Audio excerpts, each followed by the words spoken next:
right, guys. Hey, welcome to the 15th anniversary of our first Big Dream Gathering. This is insane, and it is so much fun to get to celebrate with you guys. Like I said earlier, when we send out the email for that first Big Dream Gathering, we did not know what would happen. And I have to say, with this one, we sent out the email, did not know what would happen, but we are all the same very, very excited and very honored that you would join us for all of it, part of it, just the whole thing. We're just really, really glad that you're here. Tonight, we are going to have some fun with it. We are going to be doing some dreaming, and we are going to be doing some reminiscing, kind of all of it. We'll be telling stories. We're going to have people come that have been to past Big Dream Gatherings, a couple of people that have been, they were at the first one. And so we're going to talk with them.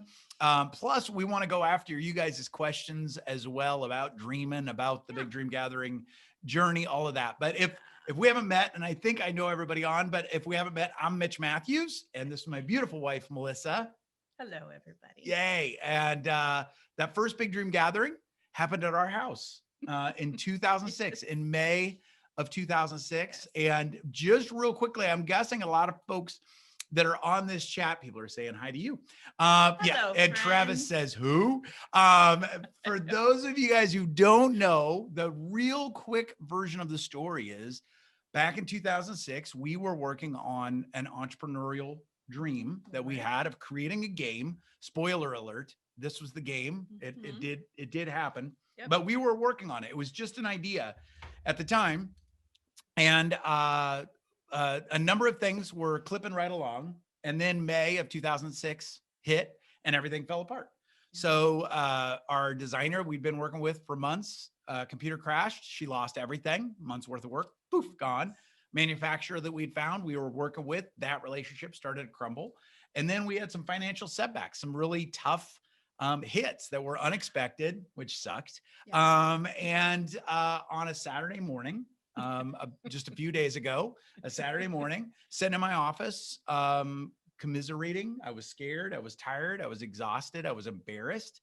And can I tell them that this is not what your office looked like? No. Yes. My office was, and we were in a small house. Yes. It was a big bungalow. Big bungalow. But it was a small house. We had downsized so we could start our business and all of that. So yeah, the office did not look anything like it was this. In our basement. He had a little tiny window. There was not much sunlight. Nope. I just want you to be really clear. This is not what it looked like. This is not what it looked like at all. And open rafters. So I had a camera set up, but it looked really nice in the camera. But if you pulled the camera to one side or the other, you'd be like, oh my gosh, the guy's in a dungeon. Yeah. And true. So we were just trying to make things work. And I was praying about it because it was not working.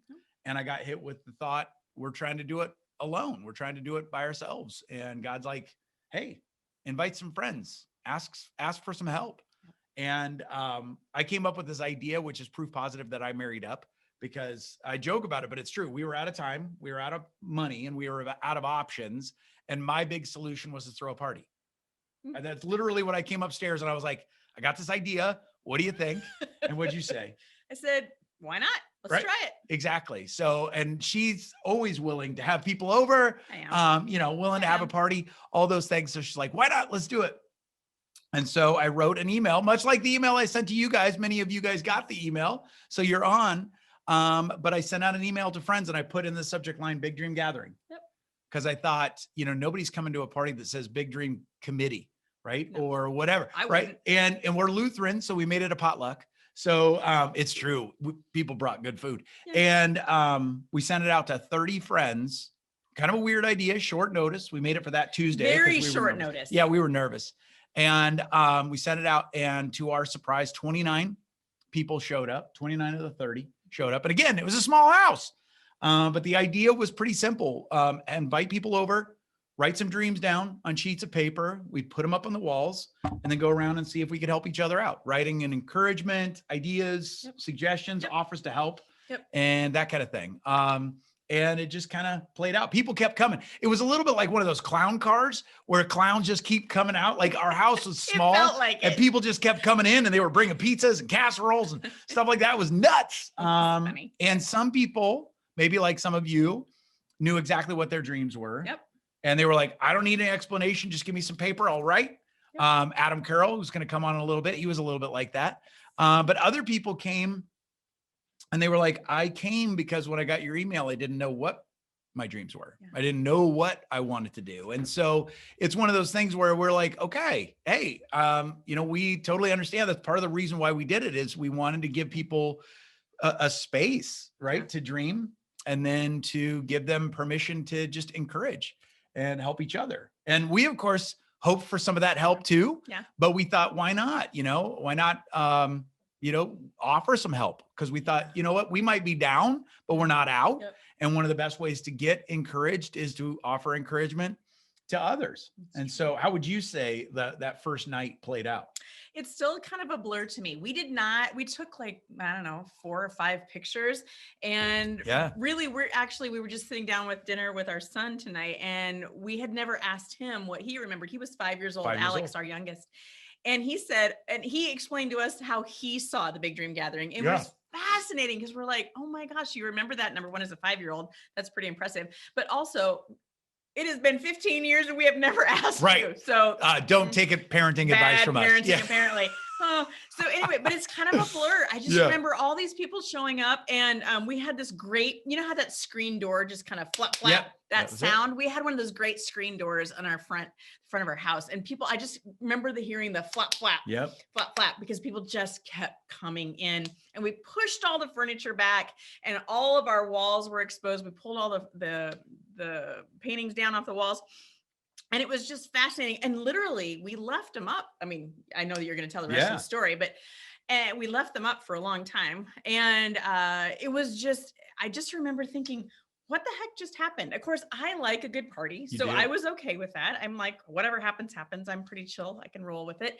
But it's really a blur to me, still to this day, all the things that actually happened. Right. Because it was nuts, because we thought it was just going to be for a couple hours on that Tuesday night. But we'll bring Adam on here in just a little bit. But Adam called me the next morning and said, dude, I already told everybody what we did last night. Can we bring them over? Can I bring friends over and keep the dream going? And we're like, no, that's weird. Actually, Mel was like, yes. I was like, I'm fine with that. And you're like, nope. Yeah, right. Nope. Introvert needs introvert time. But yeah, it did play out for a whole week. And what was crazy, it was like supposed to be a couple hours, but we lost control of our house for a week. Yeah, it was nuts. Like literally people are coming in and out. But anyway, okay. Yeah, and like college students were just showing up at the house at 9:00 at night. We had couples sitting in our living room all that following weekend, talking through their dreams, hashing things out, sometimes debating pretty seriously about which dreams they should go after. Yes. I can remember one where Mel and I were in the kitchen. There was a couple in the front room on Saturday morning. And we don't tell this stuff very much, but on Saturday morning, we're both drinking coffee in the kitchen, and there's like heated discussion in the living room with a couple that are like weighing out, wait, if you want to go after that dream, then I can't go after this dream yet. So we'd have to go after your dream first. I don't know if I'm okay with that. And Mel and I are in our kitchen, like, wait, what happened to our house? Like, when did this happen? And two, also we're like, oh yeah, should we go ahead and like just have an intervention? Yeah, right. Like, what should we do? So it was really cool and kind of weird, right? But it was absolutely amazing, and like all sorts of different stories. People, we had actually had 2 people come. As it turned out, they had worked together over 10 years prior, didn't recognize each other. They were kind of milling around the house at the same time. One put up one dream, and then somebody else put up another dream like 2 feet away. And they realized their dream was linking, like it was a complementary dream, something we call about. And what they realized was the thing that they needed, it kind of was the other person's dream. And they came up to us and were just blown away. They're like, they're holding the dream sheets. Like, look at this. This is just amazing. And it was just so cool because we saw so much of that play out. And the other thing that I think you guys can identify with that I think in some ways was a surprise for me was I think people came to dream, but then they got caught up in the encouragement. I think that people got surprised by how much fun it was to encourage. And we gave everybody dreamer numbers so you could dream anonymously. And that was a big deal. Like that was like, okay, we need to give people space where they can safely put anything on the wall. I mean, because you never know who's going to be in the room, and the anonymity of that I think continued to be really an important part of the Big Dream Gathering. Exactly. So, and what was neat about that is that, you know, you had people encouraging each other, but they didn't know who they were encouraging. And, you know, some people put their names all over the dream sheets, but a lot of people kept it anonymous. And I think that was neat too, to see kind of the pleasure, the joy that came from just offering help or encouragement with no real expectation of getting anything back from it. You know, people were finding all sorts of dreams that were inspiring new dreams. Like, hey, I love this dream. You just inspired me to dream something similar, you know, and that's something that has happened at every Big Dream Gathering since as well. So, and what's funny is that, you know, we'll have somebody on in a little bit too, Mandy. You know, I don't know that we would have had a second Big Dream Gathering because we wound up getting help. A lot of people wound up having, you know, great experiences. Lots of dreams get launched, but I think to this day, we just really didn't know what we had. We knew that at that time we didn't know what we had, but I think that's sometimes too, like I see a lot of names in this where there's people on this that you are doing big things. Yes. And my guess is for some of you, you're kind of like, yeah, but is this going to amount to anything? Am I doing the right things? Am I doing it perfectly? Well, I can tell you, we did not know we were doing the right thing. We just were trying to do the right thing in the moment. I can tell you, we did not do any of this perfectly. No. Almost all of it was very messy, very messy. Lindsay knows this big time, right? But it's one of those that it's like, all right, when you try to do the best in the moment, best with what you've got in the moment. For us, you know, it was a big part of the prayer aspect too, because, you know, it's one of those that I always say that first Big Dream Gathering and everyone since, I think, feels a little bit like a taste of heaven, you know, like where people are, you know, getting to walk out more of what they were created to do and to be in an environment where they're being encouraged to be that and also are able to encourage others. So that's something that, you know, we realized with some encouragement of friends and through a lot of prayer that we should keep it going. And initially, our thought was we were just going to do one a year. And we did one a year in Des Moines for a few years. And then Jimmy, who's going to probably come on a little bit later, helped us. And that's a fun prayer kind of God story, crazy story, where we got invited to go to Texas to do our first out-of-state Big Dream Gathering. And then things just kind of took off from there, which is nuts. So one of the things I want to do though, is I want to encourage you guys to download the Dream Together app. Now, this is kind of an app version of the Big Dream Gathering. Joel Marks, who's a good friend of ours, who's a brilliant genius, helped us to create this app. And we started on the process before COVID ever hit, which is absolutely amazing. But to be able to have an app now that we can use where, you know, now, no matter where you're at in the world, we can dream together. Yes. And so go ahead and download it. If you haven't already, go ahead and look at that. Lindsay's ready to go. Yes. She's on. So just go to dreamtogether.co. If you haven't already downloaded it, dreamtogether.co. And then when you are creating your profile, just use the group code Dream Think Do. And that will allow us to start dreaming together. And that's what we want to do tonight, because tonight it is about, you know, the Big Dream Gathering story and celebrating 15 years of that and some of the amazing things that have happened that we've had, you know, front row seats to.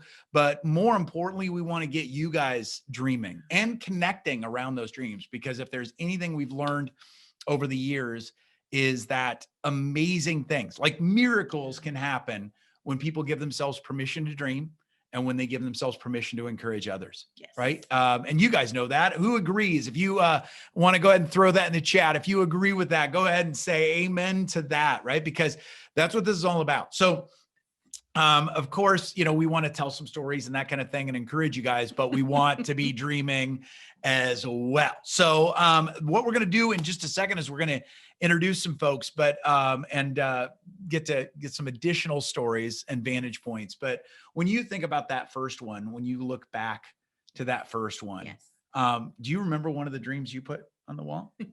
Yes. And it's the same dream that I have on the wall in the app right now. What is it? It's to own a farm. There you go. I'm a farm kid. Yep. And I would like to own another farm. Yep. So lots of acres and all that. Yeah. Maybe not a lot of acres because, have you seen the price of farmland? But anyway, but at the same time, manageability. That's something that's been on my heart for a long time. Yep. And so you just never know. Yep. You just never know. Well, it's one of those too, that's one that, we've talked about that, it's a little bit like if you listen to my podcast, Dream, Think, Do, there are dreams that are great dreams, but they may not be the season for that dream. And it's one of those that it's funny because we've actually looked at farms and then decided not to because it wasn't the right season with where our boys are at now, and things like that. Kathy says it would be a great place for our new dog. Yeah, Kathy Baker knows exactly right. Yes. That is a 30-year dream. That's a 30-year well. dream. Absolutely. That's a dream that I've had for a long time. Yes. And so it's been fun to walk that out. And it's one of those I want to encourage you guys as you're thinking about your own dreams. If one comes to mind that maybe it's not the right season for that dream, I want to encourage you to still write it down because, the farm will come. It's one of those you hold loosely. Absolutely. But the farm will come. But it's one of those. I just mostly want baby goats. See, everybody's got a thing, right? No, baby goats are adorable. I don't know that I need baby goats. Baby goats are adorable though. Yeah. So it's that whole thing. So for you, write down some dreams. I want to start seeing them. And again, big or small. It's one of those that if you've got some big dreams of taking a big trip or starting a business or writing a book, get it in there. If you've got something small, but important about how you live or to be more present or peaceful or joy filled, those all matter. So I want to see them in there. I remember people posting things like, I want to be debt free. Yep. I want my car to be paid off. Yep. I mean, it doesn't matter the size. Write it down. Absolutely. Because it all matters. If that's something that's important to you, write it down. We've seen everything at Big Dream Gatherings. Yeah. We've seen everything. So not too big, not too small. I love it. I love it. I love it. So here's what we're going to do. I was going to do a little bit of an agenda, but I totally forgot because I got caught up in the story. But here's what we're going to do. We're going to, over the course of about the next hour or so, we're going to have some different people come on. We're going to do some, some stories, some reminiscing, all of that. As we do that, we can be plugging in dreams into the app, all of that, and be dreaming together. And we'll see if that takes us to about 8:30. If we go to 8:30 and I want to try to get a little Q&A in. So if we get to 8:30 and we haven't gotten to the Q&A, you guys can go ahead and throw questions in the chat and we'll try to go after them as we go. But we'll also, maybe we'll have a little bit of a after party for a little bit to answer some Q&A after the 8:30. But we are recording this and we're not exactly sure what we're going to do with the recording, but we'll probably make it public so that everybody can see it. Yes, we've already had requests. So there's a good chance it'll be made exactly right. And we've literally heard from people all over the planet. So there we have Dream, Think, Do listeners from London and Canada that all chimed in today that the London folks were like, it's going to be midnight. I don't know if we'll stay up and we want to watch the recording. So how fun is that? So I love it. I love it. I love it. So here's the thing. When's the next big dream gathering? That's a good question. Now. We are working on it. Actually, there's going to be one in Iowa in June coming up. So we'll get information about that. So, all right. I think we are at the time where we can bring Adam over. Are you down with that? Is Adam still with us? Adam. Oh, got him. I go Ta-da. All right. And by the way, I need to introduce, if you guys have not met, Lindsay Palmer is a team member of what she is not blood family, but she's as close as flipping possible. She is the bomb. She has been around. We have been getting to work together for years, since 2010, I think. So Lindsay Palmer is always running the show, keeping things on the track. Yes. So if you don't know Lindsay, you will love her by the end of the night. And then boom, we got Adam Carroll in the house. What's up? Hey, baby. They see. This is fun. This is like getting the band back together. It is. I'm so excited to be with you guys. Hang on, I have to change one thing. Okay. There we go. Oh, snap. He can't help himself. He's got all the special effects. I had to make sure that I was actually at a big dream gathering. There it is. It looks so good. It looks so good. I love it. So, all right, Adam, you are an entrepreneur. You are a longtime friend and brother. We've been in the same mastermind group for 15, 16 years, right? Like it's right in line with Big Dream Gathering. We were talking through it today that we had met, somebody connected us just months before that first Big Dream Gathering and became brothers almost instantly. So you were at the first one. What was it like for you? Here's what I remember. I remember not wanting to leave. That's what I remember. I remember sitting there. It was like 10 or 10:30 at night, probably pushing 11. Mel's got her jammies and her slippers on. It's like, Oh, go. that was Mitch. That was Adam. me. That I was a tub of goo over. That's true. No, it was Mitch. I was wide awake. It was totally Mitch. No, What was it like? It was like, I said this in an interview at one point when people were asking me about the Big Dream Gathering. It was as if possibility lived in the room. That's what it was like. Yep. Because people were putting dreams on the wall just like this. And many of them were probably coming in at a state of disbelief of their ability to achieve some of those dreams. Yep. But then the comments were things like, I know someone who can help you with that tomorrow. Here's a website to go to that will answer this challenge you're having. And when that number of people come together that are as committed as they are to helping each other achieve their dreams, man, it's just like possibility lived in the room. Yeah. The vision I have is like the Skittles commercial. The rainbow was just like shining down on your house. And so I left it that night and I was telling everyone, taste the rainbow. Taste the rainbow. Well, it's amazing that we are wildly blessed to have some of our friends that were at that first Big Dream Gathering because a number of you played a pivotal role. And one of the pivotal roles, one of the many that you played for us, Adam, was you didn't even ask for permission. I think you kind of called and asked for permission, but you started the ball rolling on this thing going more than one night. So what was that like? So, the next morning, I just remember a call from AC. We were all in the kitchen. So you didn't even have to ask, like you knew it was Adam and you could hear him. So it's like, dude, I'm already talking to people. Yeah. Can I bring people over? Right? Like, what was your thinking there?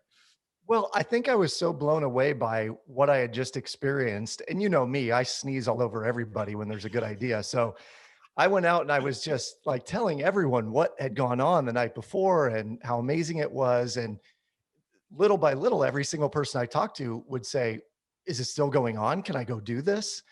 And so, one person says it, I think probably not. I don't think they're opening up their home. By the fifth person, I'm thinking, what could it hurt? I'm going to call Mitch and Mel and find out if we can.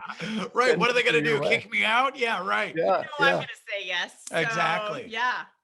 Absolutely. And I can remember then that was one of the things by you saying that.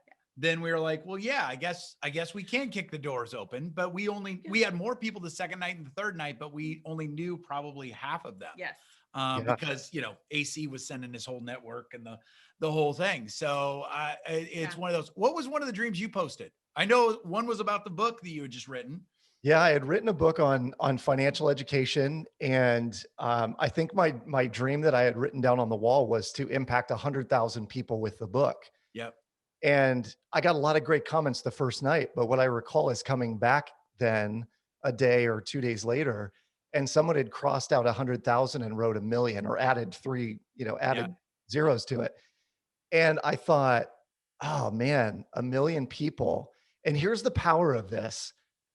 We talked about this a little bit today, Mitch, earlier in the day, but that when you get really clear about the dream, all manner of things become possible. Yep. And it was not 2 weeks later, I was entertaining a conversation with Iowa Public Television about getting my message on IPTV, which just so happens to have about 1 million viewers in the state of Iowa. And it was like the dominoes just started falling, after the dream was posted. But I'm so glad that it was left up for a couple of days, because I don't know that the 1 million, comment would have been put on there right the first night. Well, and I remember you calling me. You were called me on the way home from that meeting, like, dude. I think it was a 5-dude kind of conversation. Oh yeah, it was a 5-dude comment for sure. Like, I cannot believe this, but I do.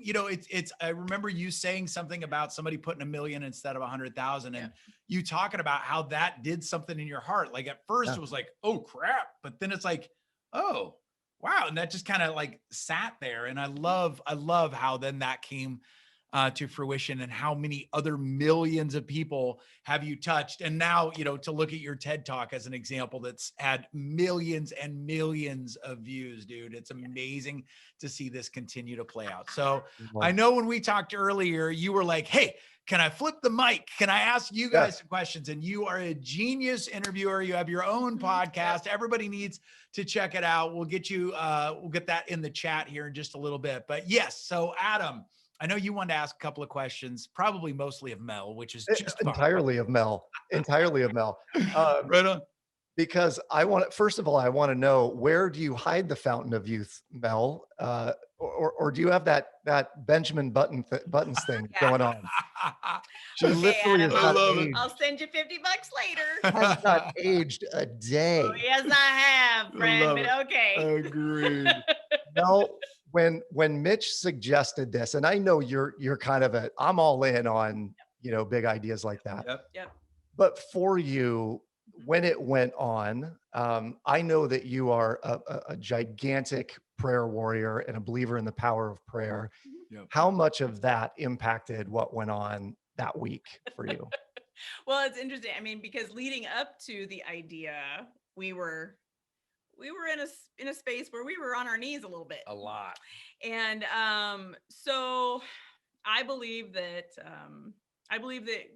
God is good. And I believe that he gives good gifts. And I believe that when you spend time talking with him, you will begin to hear his heartbeat for you as well. And so I believe that prayer has infused this whole thing. You know, Mitch talked about a little bit ago that it's a little bit of a taste of heaven. The truth is, you don't have to be a Jesus person or anything like that to come to the Big Dream Gathering. In fact, we don't qualify any of that. Yeah. But what I do want is to create a space for people to feel safe and for people to feel loved. And if that is what somebody needs in that moment, to just open it up and start to believe and look around and see, then absolutely, that's what I want for them. And so I do pray for everybody that comes to a Big Dream Gathering. Just so you know, now the secret's out. Yeah, exactly. If you've come to a Big Dream Gathering, I'm praying for you, not necessarily by name, but and I'm not the only one. We have a group of people that pray too.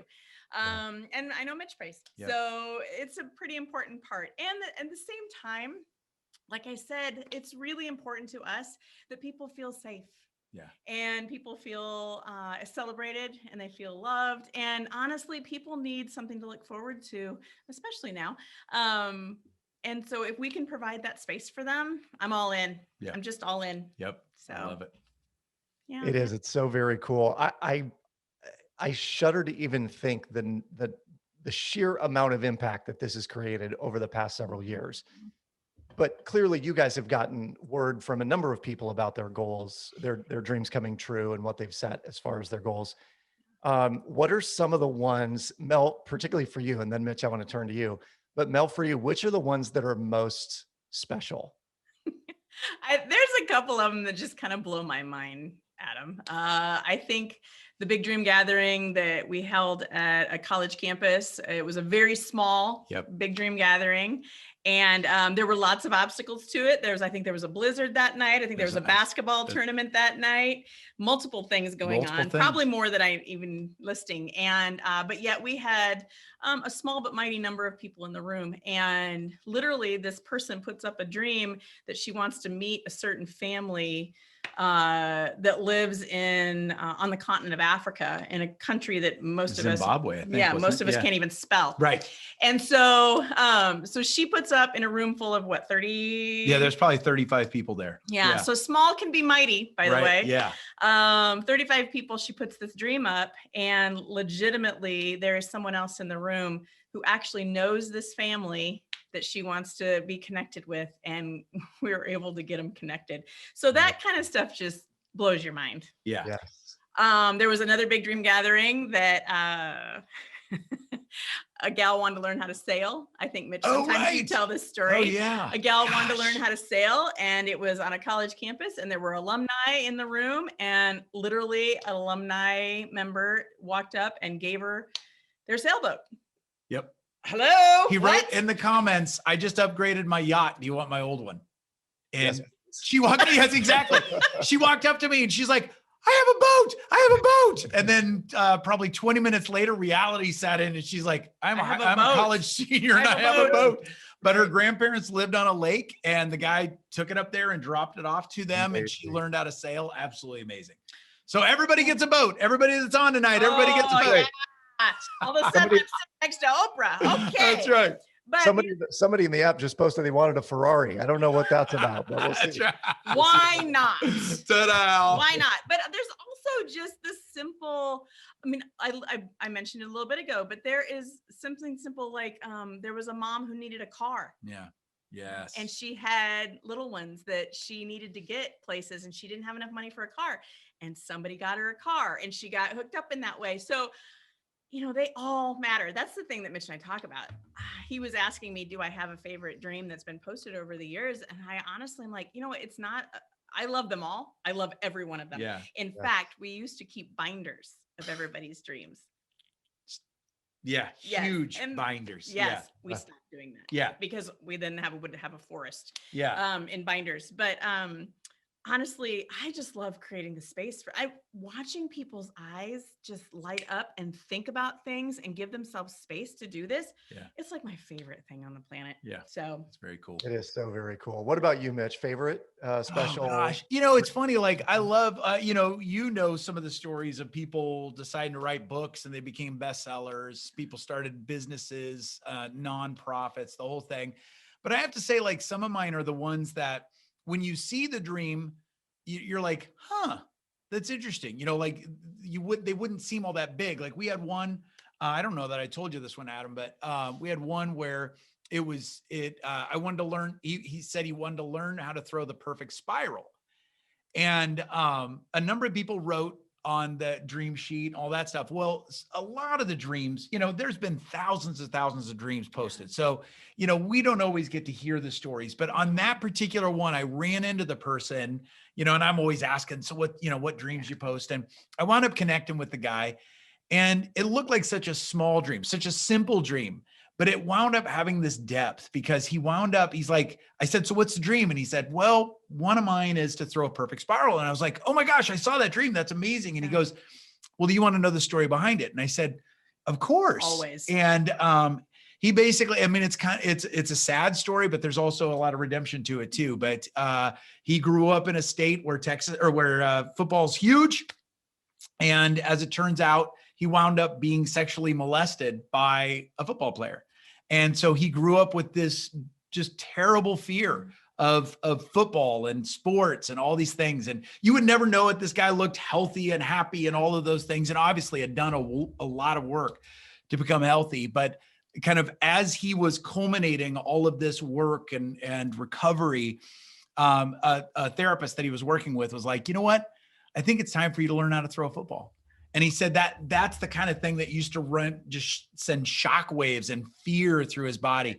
And he's like, you know what, you're right. And as it turns out, somebody in the room was a college level athlete. They had actually become a pastor after college, but they were like a quarterback at I'm not into sports. So it was like, that's the sport ball, right? So like he was at a really big school and was a quarterback, like everybody knew him, all this kind of thing. I'm like, oh, cool. But they went out a couple of different times and he like learned how to throw this perfect spiral. And to me, it's one of those, it's just one of my favorite dreams because so many people pass that dream going, how simple, you know, but every dream has a story, no matter how big, no matter how small they look, every dream has a story. So that's what we always say, like every dream needs to be honored. Because not every dream is going to be walked out, right? But when you give yourself permission to quantify and qualify and clarify a dream, there is something that happens. And I think it does. It's that, you know, opening that door to possibility. And so we love, you know, we always say the big dream gathering is not the solution. The big dream gathering is a catalyst. And we know, you know, that is our role is to be a catalyst. And so those are some of my favorite stories. What an amazing story. All of them are amazing stories, right? In their own way. Mitch, you often talk about permission, giving yourself permission to dream. Yes. And I know permission is one of your key words. It is a key word. It is hammered on a lot when I hear you talk. And I love it because I find that going into the big dream gathering, there is a sense of permission granted to just open the gates to whatever it is that is on your heart that you Yeah. want. And so I'm curious from the both of your perspectives, what is it about this environment that allows the granting of permission? Hmm. Or maybe even more intently, what keeps people from giving themselves permission to dream? Yeah. Mm, What do you think? Oh, I think people just, as adults, we in general just stop dreaming after a while. I Mm. mean, I'm to be perfectly honest, there have been seasons in my life where dreaming has been a little bit difficult, which Yeah. is, can I confess that? Well, I just did. So Real talk. yeah. Real talk. Real talk. Absolutely. Yeah. So the truth is we all go through seasons of maybe not being able to dream, and life just throws stuff at you. So as adults, I think the great tragedy is if kids can't dream too. Yeah. So that's another thing. But there's a little bit of a secret sauce to just creating the environment of the big dream gathering. Yeah. And the first and foremost is that we love everybody that comes, and we want to create a safe space for them. Yep. And so that is part of our secret sauce. I don't know. Do we tell all of our secrets? Yeah, right. Exactly. But I do think that it does start with loving on Taste people. the rainbow. Taste the rainbow. That's Yes, right. exactly right. That's right. Yeah. When I think with the love too, it's also, it's like a judgment-free zone. I mean, that's the thing that I think a lot of people get kind of wrapped up in. Like, I always say, like you can see with the app, it's the same way that we've got different categories for the dreams. Like yours, you pick the career category that you're standing in front of, Adam, right? Like, but it's that, I think sometimes people come and they feel like this pressure that they only get one dream. It's like, the whole genie, you only get 3 dreams or whatever. And people wrestle with like, oh, what is my one big dream? And we're like, no, kick that to the curb. What are some of the dreams? And for some people, it's even giving them permission to not even use the word dream. I know we had somebody that came and she was really, really wrapped around the axle around dreams. She's like, well, is it a dream? Is it a goal? Like, what's the difference? And does that matter? And it's like, well, yeah, those things can be defined. Those things can be clarified and separated out. But I said, if those things are wrapping you, and getting you feeling stuck, just ask yourself, what are some of the things that I want to experience? Yeah. Yes. Right. Like, and so sometimes the word dream can have some weight to it that you need to give yourself a little prayer, to that permission, to not feel that pressure and just try some different things. So that's why we've got different categories. So, sometimes when people come and see people dreaming in different categories, maybe they come with a dream for a career or they come with a dream for relationships, but they see people dreaming in other categories. Then they're like, you know what? I do have a travel dream, and I do have a dream for my education, or I do have a dream around relationships. I do think that there's that ripple effect to permission, and so it makes a difference. I love it. It is such an awesome space. I want to give a couple of quick takeaways. Yeah. From my experience with you guys too. Mitch, you mentioned the TED Talk, and that was I credit you entirely for that happening, because it was shortly after a big dream gathering. Yeah. And there was kind of this dream posted about what's next in my speaking business. And I knew that I wanted to do a TED Talk. I didn't really know how to do it. And you said, well, just ask. Just put it as an ask at the bottom of your email signature line. Yep. _line. My big dream is to one day grace a TED stage. I'd be forever in your debt if you could make an introduction. And I sent it out. It went out, I'm sure, hundreds, maybe even thousands of times. And lo and behold, 2 people got back to me. And one happened at a stateside university and the other one at the London Business School. And I credit you and Mel and this movement of just being unafraid and unapologetic of saying, this is what I desire. I dream this to happen and I'm asking for it. And so, tonight marks this culmination, 15 years since the very first one. The ripple effects are being felt far and wide. Yeah. And I'm super excited that, that we're doing this online and there's so many more people that can be exposed to it. But B, that you two are still at the helm. Yeah. Oh, Well, thank you, brother. I appreciate it so much. And it's one of those that just didn't make sense to have a party without you being here. So I love your questions, brother. And I love that you actually went and put all those dream sheets up behind you. You're amazing. The work that you do. Well, and you've been there since the start, brother. And we so appreciate you, man. So thanks so much. And thanks for the great questions too. And if you could just mark your calendar in the next 15 years, we're going to have you back to MC Yeah, right. the next Exactly. One. So Done and done. Okay. Yeah. Yeah. Okay. All right. Great. Cool. Love you guys. Love you too, Love brother. you. Thank you. Bye. Awesome. All right. My gosh, look at this. We got all sorts of dreams happening in here, people. And we've got them in the chat as yes, well. Awesome. So it looks like a few people have had trouble with logging in. If you had, just stay with it or throw your dreams in the chat. That's totally okay too. We would love to see them. I love it. But we got dreams about teaching your kids. I love it. An Academy Award. That's what I'm talking about. Coaching business. Mindset speaker in Barcelona. That's what I'm talking about. I like that. Gail, I see it happening. I love that. And here's the thing, guys. If you see a dream in here that you like, let them know. Say, that's amazing, right? That's kind of the beauty of the power of encouragement. So I think sometimes people put so much pressure on themselves to say, oh, I've got to have an answer. I've got to, tell them what to do. It's like, no, just tell them you love the dream or that you're rooting for them. But some of you might have a similar dream, or you might have some ideas on, how Amanda could speak at women's conferences or women's of faith conference, all that stuff, right? Or the small circle, group coaching, all that stuff. Somebody wants to move to Red Lodge, Montana. Okay, we used to just live right outside Red Lodge, Montana. What do you want to know about Red Lodge? Exactly, Wayne. We can be talking to you about that. We'll do it later, but anybody else, if you want to, just encourage the person and again, be inspired to check out those dreams and, look at what kind of possibility can walk in the room. I love it. So looking back to my notes here, as far as what's next. Oh, I love it. So Lindsay, is Mandy on? I think so. All right, cool. So we'll bring Mandy over here in a second if she's on. Mandy is another friend that was at that first Big Dream Gathering. She's pivotal in a number of ways. Plus, she's one of the most beautiful humans on the planet. Love her. So we'll bring her over if she is here. Hopefully she is. Did you find her? Yay, there she is. There she is. Oh my gosh. So Mandy was at that first Big Dream Gathering. Oh my gosh. How are you? Hello, friend. It is so good to see you.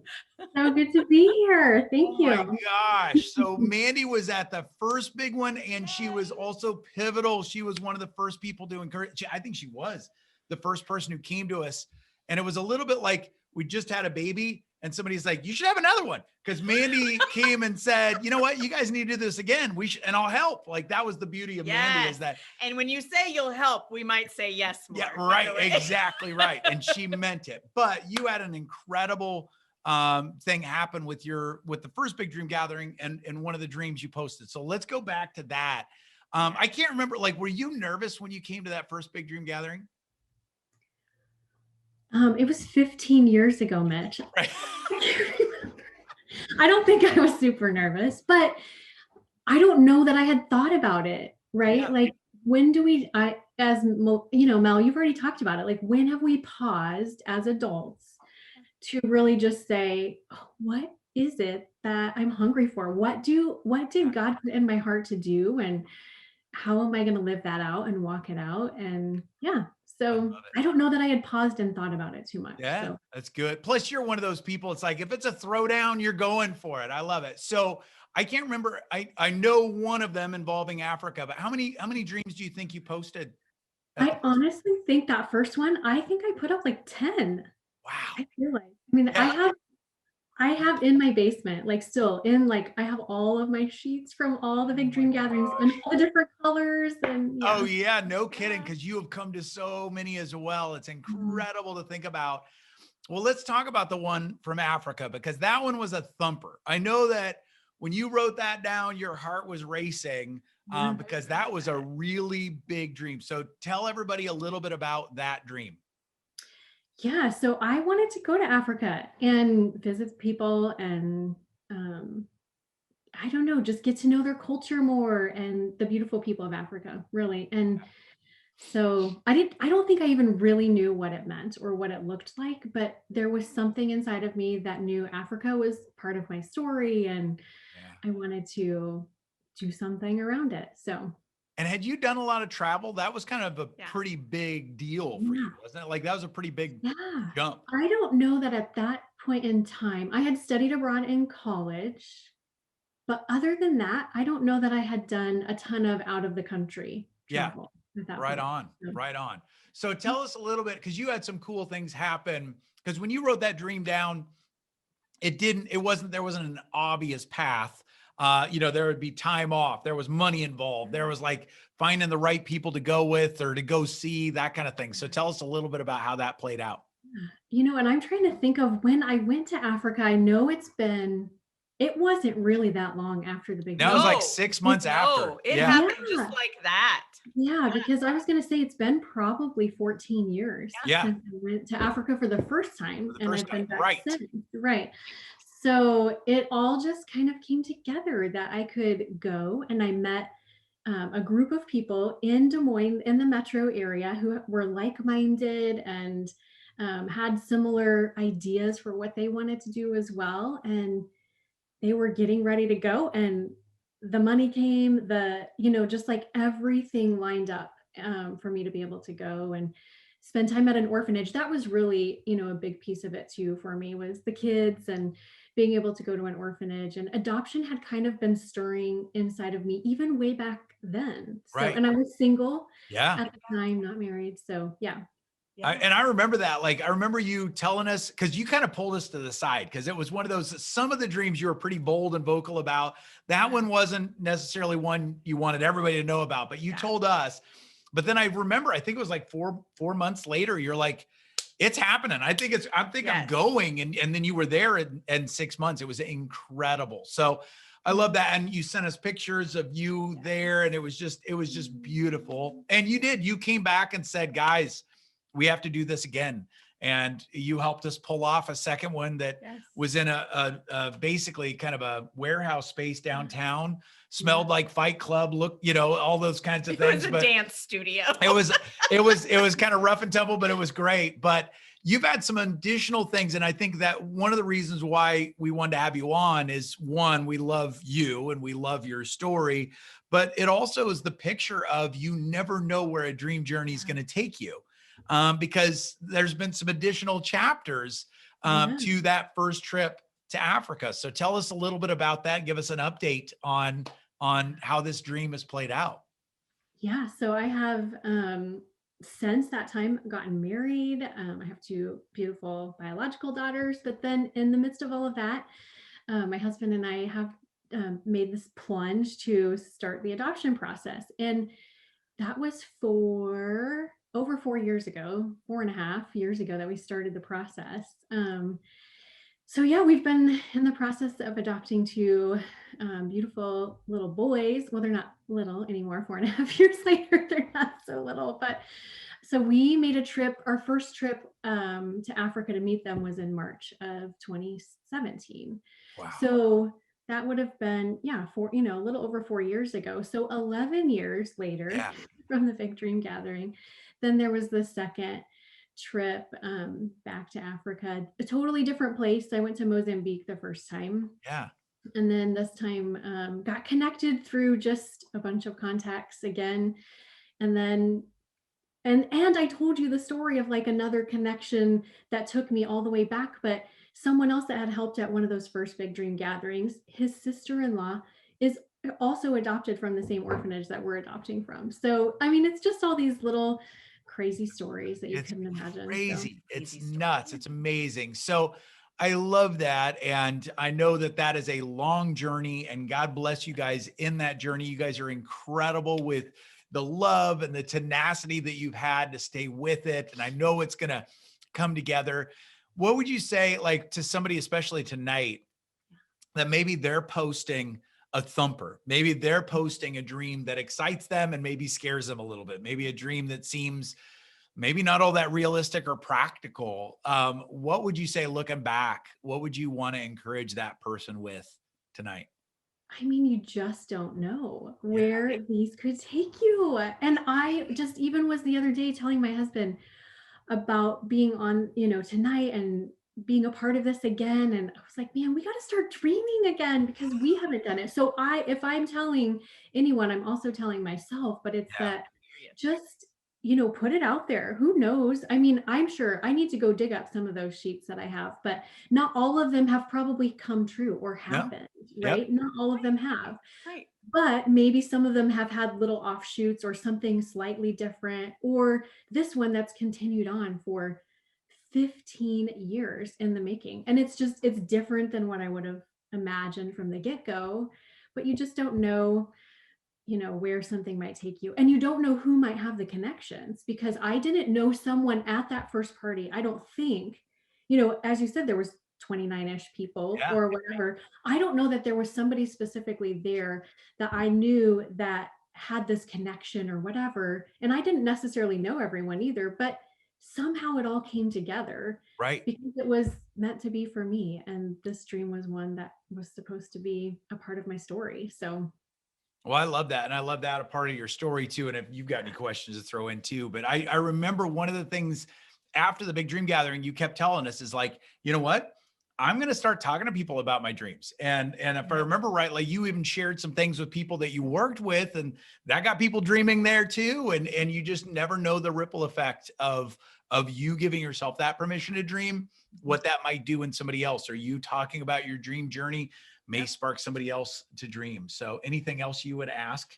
I don't know. It's just so good to hear your story, Mandy. And just to be reminded that, sometimes there isn't somebody in the room or even in the app that has the details that you need, but writing it down and just being brave. Yeah. And just allowing yourself to go into that space is pretty remarkable. And yeah, your original goal was to go and serve these kids in Mozambique, but ultimately what that did is that it just flipped some things in your heart. So now these two little boys are going to become your children. And so you just never know. And write it down. I just like what you said, because you just don't know. You don't know. that. So. And I think like keep those dreams like in front of you. I think that's the other thing too, right? Because it just reminds you to keep asking, keep talking, keep sharing your story. And you never know when it might connect with someone or inspire them to do something as well. So it's so true. And I think I appreciate you being real with us too, because I think that you bring up a great point that sometimes when we start working on one big dream, it's easy to kind of forget about setting some, and going after some other smaller dreams and just kind of dreaming as a family or doing some of those things. And it's like some big dreams last and take years. And some you could say, what's our dream for next weekend? What can we do next weekend? So I love that, that's on your radar as well, because we have to check ourselves. Things get so busy that it's like, wait, we need to be thinking about some of those things we could be doing right now. So, well, we love you. Thank you so much for being on. Thank you for encouraging us. Like, I don't think we would have done a second or a third or 73rd, whatever, if you hadn't come and said, listen, guys, you got to do it and I'll help. So thank you. We love you, sister. Oh yeah. Love you guys too. Thank you so much. Yeah. You're the bomb. You bet. All right. Bye-bye. Bye. Oh my gosh, this is fun. Are you kidding me? It's like a family reunion. It is a little. What we want to do next is we want to talk to one of the other people that has been absolutely pivotal in the Big Dream Gathering journey. Speaking of being able to go and do that Big Dream Gathering in Texas, to fast forward a few years, we were able to start doing Big Dream Gatherings. Actually, Adam invited me to do a Big Dream Gathering at a leadership conference for college students. I was able to start doing college or Big Dream Gatherings on college campuses, which is fantastic. But one of the greatest gifts of all of that was that we got to meet Lindsay Palmer. Yay! Yes, Lindsay Palmer. Big fan. So Lindsay Palmer, and what year was San Antonio? 2011, no, 2012. 2012? Yeah. Sure, thereabouts. Because you would have been a junior at Duquesne. So I was speaking at a leadership conference for college students and young professionals that was hosted by Adam Carroll and Tim Augustine. They had put together a conference called Succeed Faster, which is an absolutely incredible movement. But in San Antonio, we did a Big Dream Gathering, and then we were talking about dream careers, pursuing dreams. And one person in the crowd that was a total standout, named Lindsay Palmer, approached me and said, I want to work for you someday. And I looked at her and said, I believe you, but prove it. And so we started to talk about what some of her dreams were, what she wanted to do and pursue. And one of the things you were working on was event planning, right? And being an event planner. And isn't that a beautiful thing that, well, we started working together. I challenged you to say, hey, show me. And you did. You actually brought me to your campus. You pulled off a flawless event. It wasn't, I should say, It was cute. just a lot of curveballs. Let's just say that. But you pulled off an amazing event. And we continue to work together. You started to like rep for me on other college campuses. People didn't know you were still a college student. You were just working for me, straight commission, and all of that. But we continue to work together, continue to forge that relationship. And then a few years after that, we wound up getting a corporate sponsor that was interested in working with us. And what I love about this story is that I think sometimes people think, you know, when all of those things come together, like we were able to make an announcement that we were starting to work with a corporate sponsor, that relationship was all in infancy. And you were working full-time for someone else, working part-time, like at night and on the weekends for me, all of those things. And all of a sudden this deal started to happen, but it wasn't quite done yet. And so what did we do? We started spending all of your vacation time traveling the country, and you coming with me to do Big Dream Gatherings. You would be our event director. You would be on the ground. You would help pull off these events. Not only that, but we had a full video crew of amazing people with us. And we were just trying to hold this thing together with duct tape and sweat equity, basically. And I'll never forget it was Milwaukee, right? University of Wisconsin, Milwaukee, when we finally got the go ahead that the contract was real. It was going to happen. And I was like, I'm going to get fired because I have no more vacation. And they know I'm not at the dentist anymore. That's right. Nobody posts anything about Lindsay online. Nothing on social. Nobody sees Lindsay. Yeah, she runs the whole event, but she's like a ninja. She's never seen. She was never here. And I'll never forget, we went out for pizza that night. We found out we got the contract, and you were able to say, that's it. And you were able to come on and work full time for us. We traveled the country. I don't know how many different Big Dream Gatherings we pulled off. I can't even remember. Probably 60. 60-ish. Yeah. Easily. Along with Big Dream Gathering stories and dreamer stories and all of that. So, you know, we were excited to get to talk with you and celebrate this journey, because you've continued to be a family member and pivotal to all of this working. But what would you say when you look back? You know, your that one dream was about being an event planner, which is kind of what you do, not exactly. So what would you say is something you've learned from kind of the process of dreaming, especially having front row seat to seeing so many other people dream as well? I think to kind of let go of like forcing things. Like, I think I was so scared and obsessive being in school of like, what do I want to do? What does that look like? And now looking back, obviously I'm like, oh, this journey, it all made sense. It all worked the way it needed to. So I think just learning to chill out a little bit and just trust the process, and to trust, I mean, like looking for clues, right? So being able to work with you on the side, learning what I really wanted, what I liked doing for work, what I didn't like, I think a big part of it was we work really well together and respect each other. And I mean, I was in a few jobs that wasn't the case. So I think just saying, this is a great, like, this works. I like this. I don't know what it's going to lead to, but something's good. Yep, absolutely. And I think that's something we've talked about a little bit, is that I think everybody should have at least a couple of bad fit jobs. So then you really appreciate the good fit jobs. It's a little bit like we talk about, you know, we tell our sons, make sure you date a little bit enough so that you know bad fit and good fit, right? Yeah. So yeah, exactly. So I love it. So yeah, I mean, the number of dream gatherings that you helped to put together, the number of dream gatherings you helped to run, what's one of your favorite dream stories? I think overall, I mean, those were solidly 18-hour days. Like that event fatigue was real, and each event was so different that it obviously kept us on our toes. But I loved certain points in the night when we were tearing down or just tired or I wore shoes that I shouldn't have. And so my feet hurt. But every single event, there'd be at least a couple people that I'd hear or see, or they'd come up to us and just be in tears. And just that to me was like, this matters. This is more than work. This is changing people. And it was just to be a part of that each time was just so cool. Yeah, that's so awesome. I loved your heart for, like, you were always in the details of making sure the event played out, but you were also always watching for that person that maybe didn't feel included or felt lost or whatever. So I always appreciated your heart on that. What questions do you have of Lindsay? Lindsay, does he really drink that much coffee? Yeah. Yeah. You and I both know that he really does. So actually, no, I just, how have your dreams, because I know that you started off with a certain kind of understanding of your dreams and maybe things that you wanted, Lindsay. How has that changed over the years for you? How has that evolved for you? It's a good question. You're good at this. Yeah, right? She not.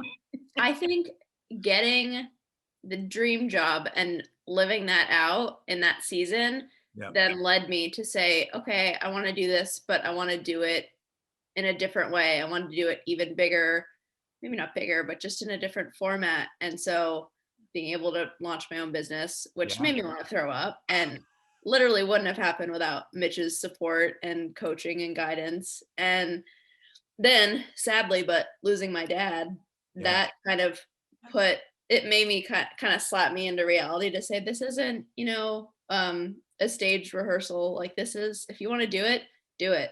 Yep. Because there's a lot of stuff that people don't get to do. And now I think that's like going to Chicago while I'm here for the month. It's like, I might have never done this, but I told myself, just do it, just try it, just experiment. If you don't love it, it's fine, but do it.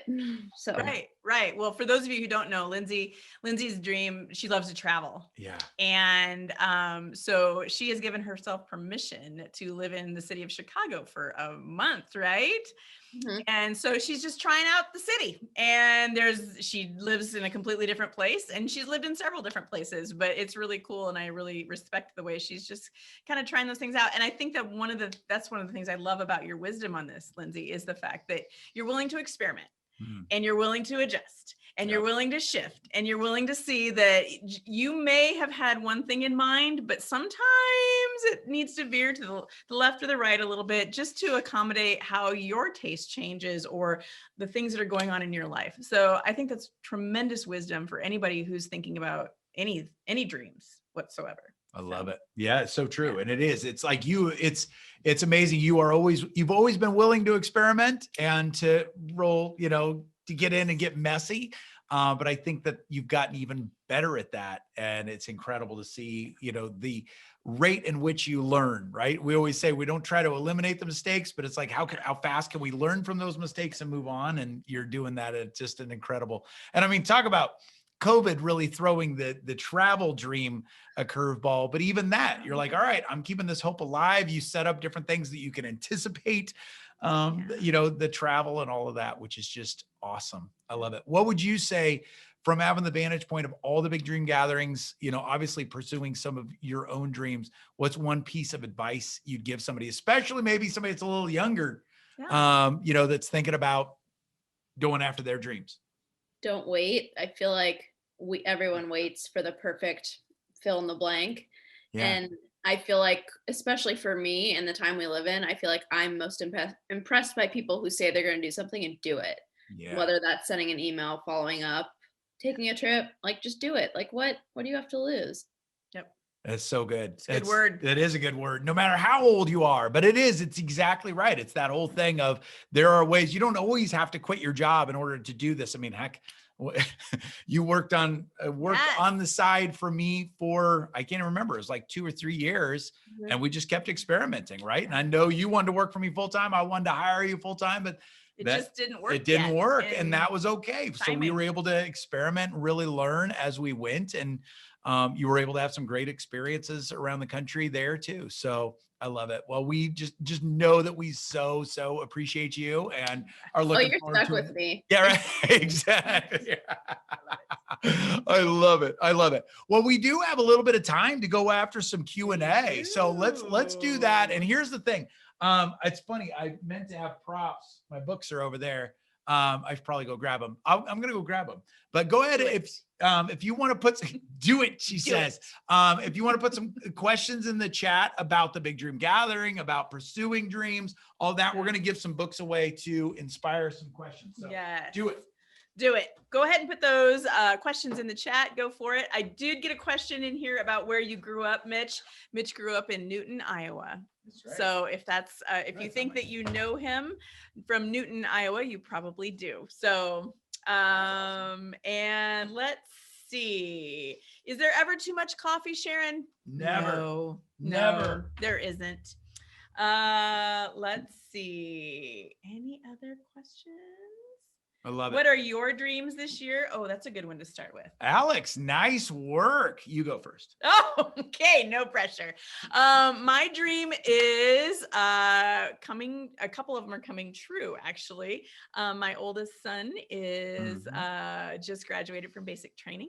Woo woo. Shout out to the Army. Yeah. And National Guard. And really, just the ones that come top of mind for me is just getting my guys, my kids, back into the groove of the things that they are called to do. Yeah. So Ben, our oldest, went into the Army or Army National Guard, and I'm excited to see him flourish there, which he is. And then our youngest son, Alex, is heading back to Los Angeles, and I'm just looking forward to him getting back into the groove of all things LA. With his dream. Yeah, with his dream of acting and writing and all that stuff. So those are a couple of the dreams that I'm looking forward to this year. I love it. Yeah, I would agree.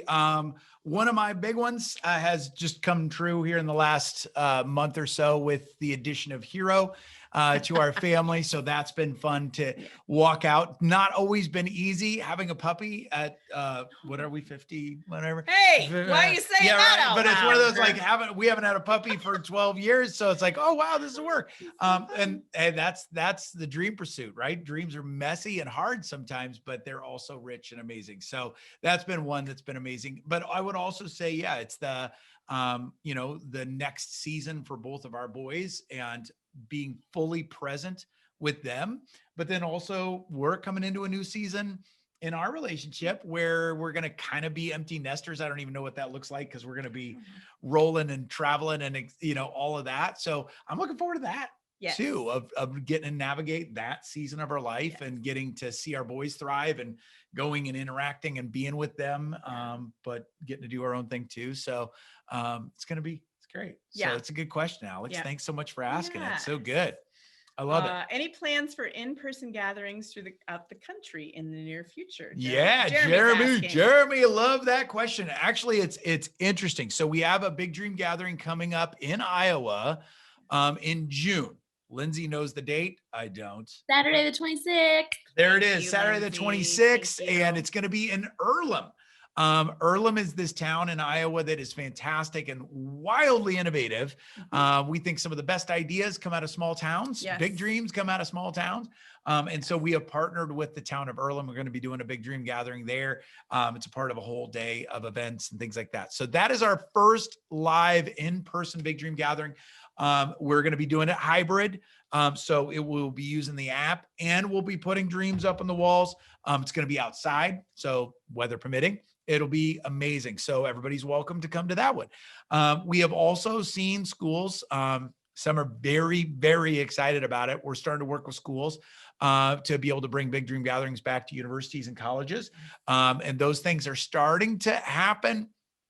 But as you guys know, there's still some big things up in the air. So, but what we're excited about is we're seeing that people are willing to start to get creative and to make those kinds of things happen. So we will keep you guys in the loop as those public events are going to start to happen again, because we're looking forward to it when it happens. Now, what's nice though is I will say that with the Dream Together app, shameless plug, what's beautiful about that is that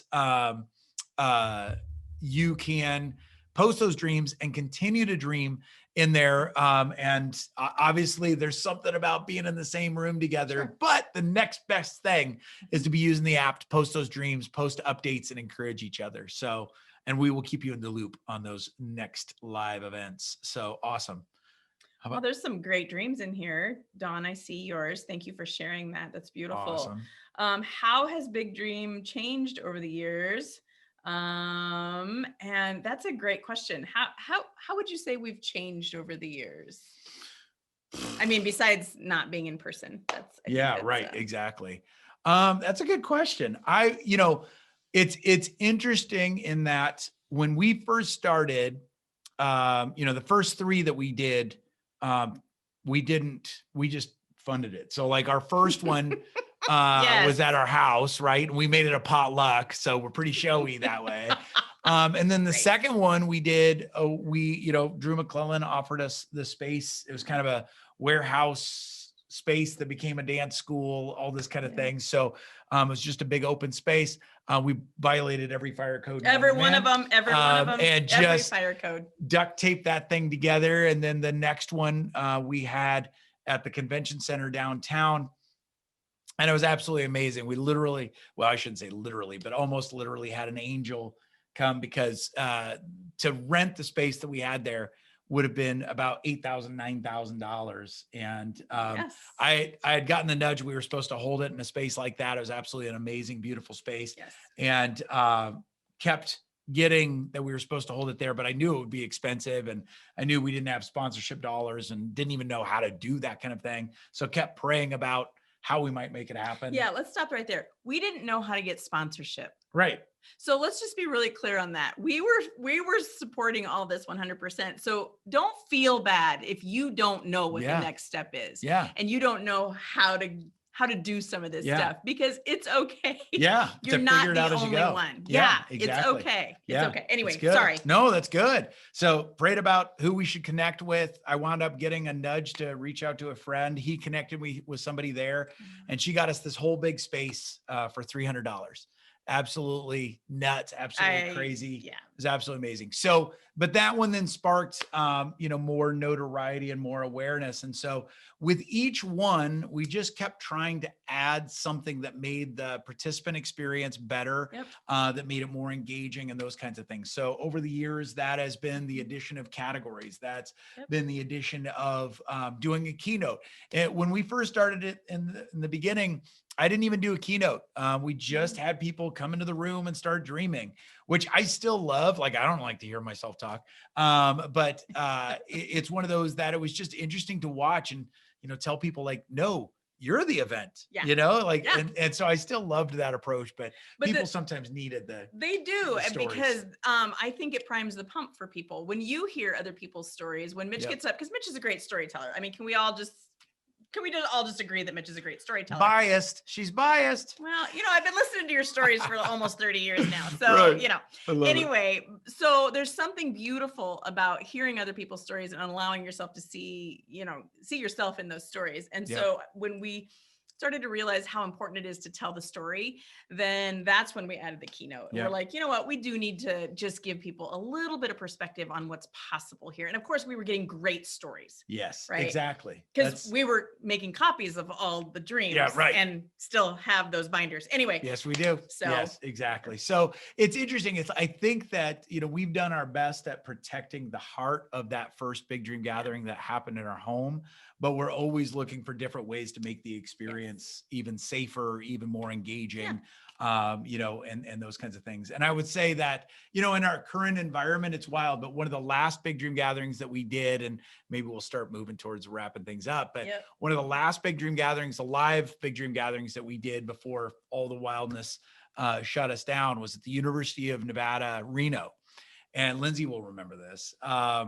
But the night before we had the event, there was a shooting, just somebody walking around shooting people downtown Reno. And it was horrible.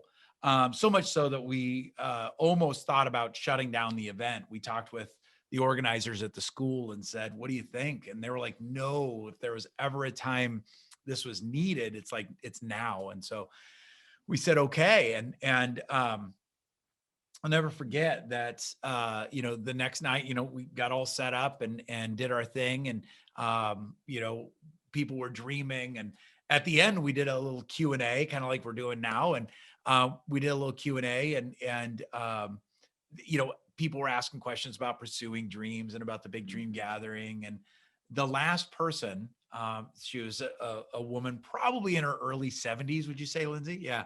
Early 70s in the back, actually of Asian descent. And just a beautiful, beautiful person. Yeah. She raised her hand and I said, "Oh, do you have a question?" And she said, "Well, no," kind of meekly. She's like, "No, I'm more of a statement." And I said, "Oh, please, you know, stand up." And she, you know, got up and you could have heard the pin drop, you know, like, what's she going to say? And she looked around the room and she said, "I have to admit that I came into this room, I came into this space tonight with no hope, with everything that happened in our city last night, with everything that seems to be happening in the world. I came in with very little hope." She said, "But as I've seen not only people posting their dreams and she said, you know, as you said, give yourself permission to dream." She's like, "Not only have I seen people dream, but more importantly, I've seen people encourage total strangers." And she says, "That's the kind of thing that we need to see more of in the world." And she said, "And honestly," she said, "I came in with no hope and I'm walking out with hope again." And she's like, "Well, you know, thank you. Thank you for that." And I said, "You know, again, we're just the catalyst, right? You guys have to be the ones that do it." And just like tonight, you guys have been absolutely amazing. And it's been so fun to get to celebrate with you. And I know we want to see more people, you know, giving themselves permission to dream and encouraging each other in those dreams. And we want to see more and more of that in the world because we do believe it's a taste of heaven. But it's also one of those things that I think it can bring more and more hope, more and more connection, more and more possibility. And that's what we want to see more of. So absolutely. So anything else that you'd want to say as we're wrapping up? No, I would agree with everything that you just said. It's okay to have hope. Yeah. It really is. Yeah. I think as human beings, we have natural proclivity towards dreaming and hoping if we're given the opportunity. Yeah. I think that's in us. And so if there's something in you, then there's a good chance the world needs it. Yeah. And so even if you can't come to a big dream gathering or you can't be in the same space as us, I just encourage you to dream. It's important. Yep. It's important.